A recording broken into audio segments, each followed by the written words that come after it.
আপনারা ভিডিওতে যে মোশন ট্র্যাকিং বা অবজেক্ট ট্র্যাকিং দেখতে পাচ্ছেন, এটি অ্যাডোবি আফটার ইফেক্টস বা প্রিমিয়ার প্রো মতো ভারী সফটওয়্যার দিয়ে তৈরি করা হয়নি। তৈরি করা হয়েছে ফিল্মোরা অ্যাপস ব্যবহার করে, অর্থাৎ স্মার্টফোনের সাহায্যে খুব সহজেই আপনারা চাইলে এই মোশন ট্র্যাকিং বা অবজেক্ট ট্র্যাকিং করতে পারবেন যদি আপনারা ভিডিওটি প্রথম থেকে শেষ পর্যন্ত দেখেন। তো চলুন আর কথা না বলে ভিডিওটি শুরু করা যাক। বর্তমান সময়ে এআই ভিডিও এডিটর হিসেবে one of the best video editor software হচ্ছে ফিল্মোরা 13। ফিল্মোরা 13 এর এআই ফিচার সম্পর্কে জানার জন্য তাদের যে অফিসিয়াল ওয়েবসাইট আছে www.filmora.wondershare.com ভিজিট করুন। ফিল্মোরা 13 এর নজর কাড়া নতুন ফিচারগুলোর মধ্যে রয়েছে copilot tool, text to video edit, text based video editing সহ চমৎকার সকল এআই ফিচার। ফিল্মোরা 13 এর সাবস্ক্রিপশন ফি কত বা কিভাবে পারচেস করবেন তার সমস্ত তথ্যই কিন্তু তাদের অফিসিয়াল ওয়েবসাইটে পেয়ে যাবেন। এছাড়া ফিল্মোরার যে ভিডিও এডিটর এটা সম্পর্কে গুরুত্বপূর্ণ তথ্য, ফিচার এবং টুল সম্পর্কে ধারণা নিতে তাদের এই ওয়েবসাইটটি ভিজিট করতে পারেন। তাদের ওয়েবসাইটের লিঙ্ক ভিডিও ডিসক্রিপশন বক্সে দেওয়া আছে, সেখান থেকে আপনারা এক ক্লিকেই তাদের এই ওয়েবসাইট ভিজিট করতে পারবেন। ফিল্মোরা অ্যাপসটিকে আমরা ওপেন করে নিব। এখান থেকে নিউ প্রজেক্ট সিলেক্ট করব। যে ভিডিওগুলোতে মোশন ট্র্যাকিং বা অবজেক্ট ট্র্যাকিং করতে হবে বা করতে চাচ্ছেন সেগুলোকে ইনপুট করে নিতে হবে। এখানে দুইটি ভিডিও আমি ইনপুট করে নিয়েছি। ভিডিও দুটিতেই দুটি রানিং অবজেক্ট রয়েছে। প্রথম ভিডিওতে একটি বোট পানিতে ক্রস করে যাচ্ছে, পরবর্তী ভিডিওতে একটি গাড়ি চলন্ত অবস্থায় রয়েছে। চলন্ত কোনো কিছুর সাথে সাথে কোনো টেক্সট বা অবজেক্টকে যদি আমরা ভিডিওতে সেই মোশনকে ক্যাপচার করে করে আমরা মুভমেন্ট করাতে পারি, তাহলে সেই প্রক্রিয়াটাকে বলা হচ্ছে মোশন ট্র্যাকিং বা অবজেক্ট ট্র্যাকিং। যে ভিডিওতে ট্র্যাকিং করতে চাচ্ছেন সেই ভিডিওর শুরুতে চলে যান। এক্সাম্পল স্বরূপ আমি একটি টেক্সট এখানে লিখে দিচ্ছি।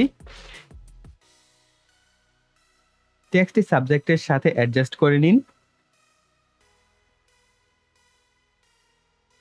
আমি অ্যাডজাস্ট করে নিচ্ছি। টেক্সটের টাইমলাইন টেনে ভিডিওর যে টাইমলাইন আছে এটা সমান করে নিব। এরপর টেক্সট এবং ভিডিওর শুরুতে কার্সরটিকে সেট করব। টেক্সট সিলেক্ট করে নিচের টুলবারে একদম ডান পাশে আপনারা ট্র্যাকিং নামক একটা টুলস পাবেন। এই টুলসটা সিলেক্ট করবেন। এখানে ডিসপ্লেতে একটা ট্র্যাকিং সার্কেল দেখতে পাচ্ছেন। যে সাবজেক্টকে ট্র্যাক করবেন সেখানে এটাকে সেট করতে হবে। আমি বোটের উপর এটাকে সেট করে দিচ্ছি। এরপর স্টার্ট ট্র্যাকিং এ প্রেস করছি।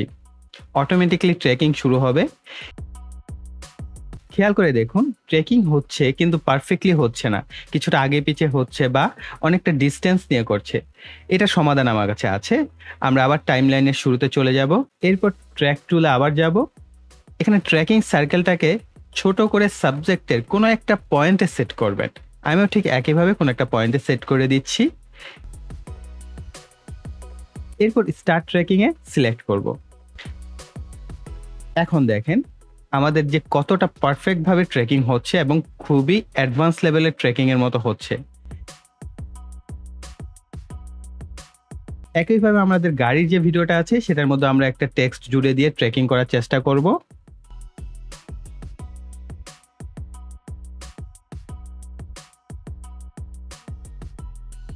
এক্ষেত্রে আমি ফন্টের যে স্টাইল সেটা চেঞ্জ করে যাতে ভিজিবল হয় সেরকম ভাবে টেক্সটটাকে আমি একটু গুছিয়ে নিচ্ছি।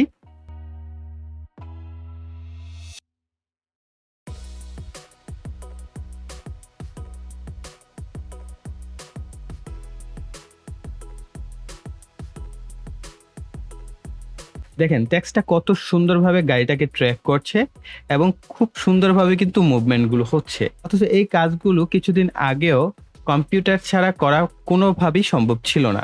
আর এখন মোবাইলের সাহায্যে খুব সহজেই আমরা এই object tracking, motion tracking, advance লেভেলের অনেক ভিডিও এডিটিংই কিন্তু করতে পারছি ফিল্মোরা এবং এআই এর কল্যাণে। তো গাইস, আশা করি ভিডিওটি আপনাদের কাছে ভালো লেগেছে। তার জন্য ভিডিওতে লাইক, কমেন্ট এবং শেয়ার করবেন। আর যারা এখনো চ্যানেলকে সাবস্ক্রাইব করেনি, চ্যানেলকে সাবস্ক্রাইব করে পাশে বেল বাটনটি অ্যাক্টিভ করে দেবেন পরবর্তী ভিডিওর নোটিফিকেশন পাওয়ার জন্য।